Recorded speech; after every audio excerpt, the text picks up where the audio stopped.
जय हिंद दोस्तों, स्वागत है आपका। इस वीडियो में हम आपको दो बड़ी खबरें बताएंगे। तो चलिए पहली खबर शुरू करते हैं। दोस्तों, बम वर्क योद्धा, जिसे अंग्रेजी भाषा में बॉम्बर भी कहा जाता है, यह दुनिया में जो भी हथियारों को करीब से देखता है, उनके बारे में स्टडी करता है, उनका सबसे पसंदीदा हथियार होता है। क्योंकि जो बम वर्ष होते हैं, इनका रुतबा दुनिया के कोने कोने में होता है। इनका इस्तेमाल युद्ध में तो होता ही है, लेकिन इनका रुतबा इस लेवल का होता है कि ज्यादातर देश इसका इस्तेमाल करते हैं दुश्मन को डराने के लिए। जैसे कि हाल ही में अमेरिका ने चीन को डराने के लिए किया था। जब भी चीन अपने पड़ोसी देश ताइवान, जापान, फिलीपींस को धमकाने की कोशिश करता है, तो अमेरिका चीन की अकल ठिकाने लगाने के लिए, उसके दिमाग को ठंडा करने के लिए अपने बम वर्ष को भेज देता है। और यकीन मानिए, जब भी यह बॉम्बर्स चीन के करीब से गुजरते हैं, तो चीनी कमांडरों के पैर कांपने लगते हैं। और चीन की सेना या चीन की नौसेना कुछ भी कर रही हो तो वह उस वक्त तुरंत शांत बैठ जाते हैं, क्योंकि उन्हें पता है कि अगर गलती से भी अमेरिका की एक भी बॉम्बर को छेड़ा गया तो वह पूरे चीन को भारी पड़ सकता है। बता दें कि अमेरिका का चाहे बीव लैंसर हो या फिर बटस्प्रिट, यह अपने साथ इतने परमाणु बम लेकर चलते हैं कि आधे चीन का सफाया यह आसानी से कर सकते हैं। और ऐसा सिर्फ अमेरिका ही नहीं करता, बल्कि जिस भी देश के पास बॉम्बर्स होते हैं, वे सभी इसी स्ट्रेटेजी का इस्तेमाल करते हैं। वह अपने दुश्मन पर मानसिक दबाव बनाने के लिए उनके ऊपर अपने बम वशक को गश्त लगाने भेज देते हैं, जैसा कि चीन ने भी किया था। दोस्तों, चीन भारत को धमकाने के लिए लद्दाख में अपना A-2 बॉम्बर भेज दिया था, और तभी से ही भारत में भी मांग उठने लगे कि भारत को भी एक स्ट्रेटेजिक बॉम्बर चाहिए। क्योंकि मान लीजिए, अगर भारत के पास एक बॉम्बर होता तो चीन ने भारत को डराने के लिए लद्दाख में बॉम्बर भेजा, तो हम भी बॉम्बर की मदद से दक्षिण सागर में घुसकर चीन को कड़ा सबक सिखा सकते थे, चीन को हम भी धमका सकते थे। इसलिए चीन जो माइंड गेम खेल रहा है भारत के साथ, वैसा ही माइंड गेम भारत भी चीन के साथ खेलता। और चीन के दिमाग में हमेशा यह बात फिट हो जाती कि अगर हमने बॉम्बर का इस्तेमाल किया तो भारत भी बॉम्बर का जवाब उसी से देगा। हालांकि आप कहेंगे कि लड़ाकू विमान भी तो भेजे जा सकते हैं, तो देखिए, दक्षिण सागर काफी दूर है। लड़ाकू विमान या छोटे मोटे एयरक्राफ्ट जो होते हैं, उनकी रेंज इतनी नहीं होती कि हम दक्षिण सागर तक चले जाएं, क्योंकि उनकी जो फ्यूल की टैंक होती है वह काफी ज्यादा छोटी होती है। इसलिए मजबूरी में हमें अपने बड़े और भारी भरकम शिप को भेजने पड़ते हैं दक्षिण चीन सागर में। लेकिन अगर हमारे पास बॉम्बर होता तो हम एक दिन में ही दक्षिण चीन सागर से होकर चीन को धमकाकर वापस अपने बेस पर लौट सकते थे। लेकिन यह कैपेबिलिटी होती है एक बॉम्बर की, और इसीलिए बताया जा रहा है कि भारतीय वायुसेना को इसकी जरूरत महसूस हो रही है, और इसीलिए वह ऑप्शन देख रहे हैं कि कहां से और कौन सा बॉम्बर्स खरीदना चाहिए। लेकिन अब भारत के कुछ बड़े डिफेंस एक्सपर्ट ने मिलकर एक सलाह दी है। उन्होंने कहा है कि भारत को यहां पर बॉम्बर को खरीदना नहीं चाहिए, बल्कि भारत को प्राइवेट सेक्टर के साथ मिलकर बॉम्बर्स का खुद निर्माण करना चाहिए, क्योंकि इसमें हमें बहुत ही ज्यादा फायदा होने वाला है। एक्सपर्ट्स के अनुसार अगर हमने इस एयरक्राफ्ट को बना लिया तो फिर उस एयरक्राफ्ट का इस्तेमाल हम कई तरह से कर सकते हैं। चाहे तो उसे ट्रांसपोर्ट प्राप्त कर सकते हैं, उसको लड़ाकू एयरक्राफ्ट बना सकते हैं। इसके अलावा हम उसे इस्तेमाल कर सकते हैं एक मिड एयर फ्यूल के रूप में, और हम उसका इस्तेमाल मेरीटाइम सर्विलांस एयरक्राफ्ट के रूप में भी कर सकते हैं। जी हाँ, यह जो बॉम्बर होगा उसमें हमें थोड़ा सा मॉडिफाई करना पड़ेगा, और हम उसी की बदौलत बहुत सारे अलग अलग एयरक्राफ्ट ना सिर्फ बना सकते हैं, बल्कि इन्हें किसी दूसरे देश को भी भेज सकते हैं। क्योंकि आज की तारीख में बहुत ही कम ऐसे देश हैं जो मिड एयरक्राफ्ट बनाते हैं। हालांकि अब आप कहेंगे कि जमाना तो है एक स्टेल्थ बॉम्बर बनाने का, तो आपको बता दें कि उसमें भी भारत पीछे नहीं है। भारत एक रा नाम का बॉम्बर भी बना रहा है। भले ही यह छोटा है, लेकिन भविष्य में हम उसे ही अपग्रेड करके उसी के आधार पर उसे बड़ा बना सकते हैं। लेकिन फिलहाल हमें चाहिए एक स्ट्रेटेजिक बॉम्बर जिसकी काफी लॉन्ग रेंज हो। ऐसे में हमें खुद यहाँ पर इन्वेंट करना पड़ेगा। लेकिन भारत अगर आज से ही बनाना शुरू करता है तो मान कर चलिए 5 से 6 साल लगेंगे भारत को एक बॉम्बर बनाने में। ऐसे में भारत को फिलहाल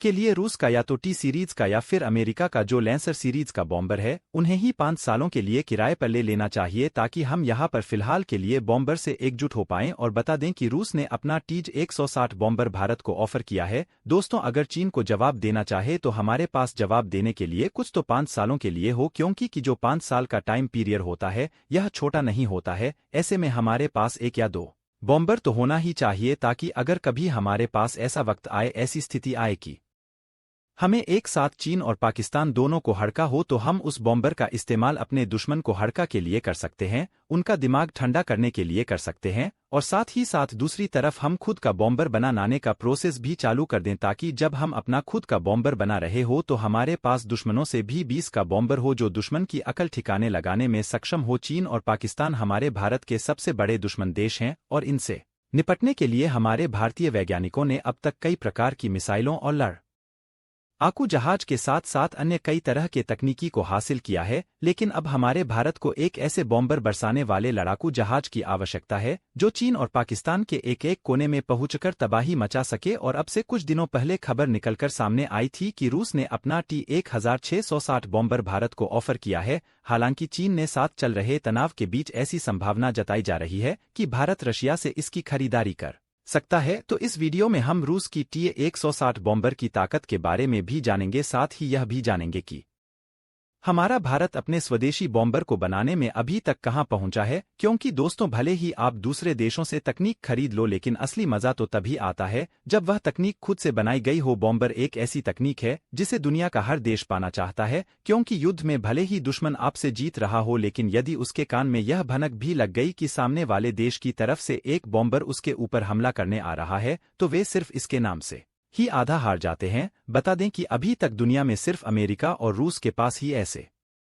ताकतवर बॉम्बर हैं। यह युद्ध के पूरे नक्शे को बदल देने की क्षमता रखते हैं। यह एक बार में लाखों किलोग्राम गोला बारूद लेकर उड़ान भरकर दुनिया के किसी भी कोने में पहुंच सकते हैं। दोस्तों, रूस के Tu-160 बॉम्बर का खौफ अमेरिका और यूरोप में कितना ज्यादा है, इसका अंदाजा आप इसी बात से लगा ले कि उन्होंने इसे ब्लैक जैक का नाम दिया है। बता दें कि यह एक supersonic variable swing wing heavy strategic bomber है, जिसने 1970 में सोवियत संघ के तपे लेवल जैन ब्यूरो द्वारा तैयार किया गया था। यह 1987 से ही रूसी वायुसेना को अपनी सेवा देता आ रहा है। इस बॉम्बर को 4 क्रू के द्वारा ऑपरेट किया जाता है, जिसमें एक पायलट, एक कोपायलट, एक बॉम्ब ड्रॉपर और चौथा डिफेंस सिस्टम ऑफिसर होता है। इस विमान की लंबाई 17.6 फीट, इसका विंग स्पैम 182.9 फीट और ऊंचाई 43 फीट है। यह विमान अपने साथ एक 65000 किग्रा का गोला बारूद लेकर उड़ान भर सकता है और 40,000 फीट की ऊंचाई पर अधिकतम 2220 किलोमीटर प्रति घंटे की रफ्तार से उड़ान भी भर सकता है। लेकिन आमतौर पर इसे 960 किलोमीटर प्रति घंटे की रफ्तार से उड़ाया जाता है। यह एक बार में 12,300 किलोमीटर की दूरी तय कर सकता है। युद्ध के समय इसकी कॉम्बैट रेंज 2000 किलोमीटर होती है और सबसोनिक गति से बढ़ाकर 7300 किलोमीटर किया जा सकता है। यह अधिकतम 5000 फीट की ऊंचाई तक उड़ान भर सकता है। हालांकि इस बम वशक जहाज में कितने प्रकार के बम लोड किए जा सकते हैं, इसके बारे में तो रूस ने कभी खुलकर नहीं बताया, किंतु रक्षा जानकारों के मुताबिक यह बम वशक विमान 45,000 किलोग्राम बम अपने पेट में लेकर उड़ सकता है। वैसे दोस्तों, इसकी पूरी खासियत को जानने के बाद आप समझ गए होंगे कि T-160 अगर भारत की सेना में शामिल होता है तो इससे न सिर्फ हमारी भारतीय वायुसेना की ताकत बढ़ेगी, बल्कि इसके होने मात्र से ही दुश्मन हमेशा भय में जीता रहेगा। हालांकि क्या भारत को रशिया से इस बम वशक विमान को खरीदना चाहिए या नहीं, इसका जवाब आप कमेंट बॉक्स में जरूर देना। और जानकारी अच्छी लगी हो तो वीडियो को लाइक और चैनल को सब्सक्राइब करके कमेंट में जय हिंद का मैसेज जरूर लिखिए। अब अगर हम बात करें भारत के स्वदेशी बम के बारे में, तो हमारे भारतीय वैज्ञानिकों ने अपने भारत के स्वदेशी बम के स्केल मॉडल के रूप में स्विफ्ट UCA भी घातक 11 नाम के एक ड्रोन को तैयार किया है और बताया जा रहा है कि आगे चलकर इसी ड्रोन के आधार पर हमारे भारतीय वैज्ञानिक अपने पहले स्वदेशी बॉम्बर को तैयार करेंगे। और जैसा कि आप जानते हैं कि अमेरिका अपनी छठी पीढ़ी के बका इजाद लिया है, जिसका स्ट्रक्चर देखने में भी ऐसा ही लगता है।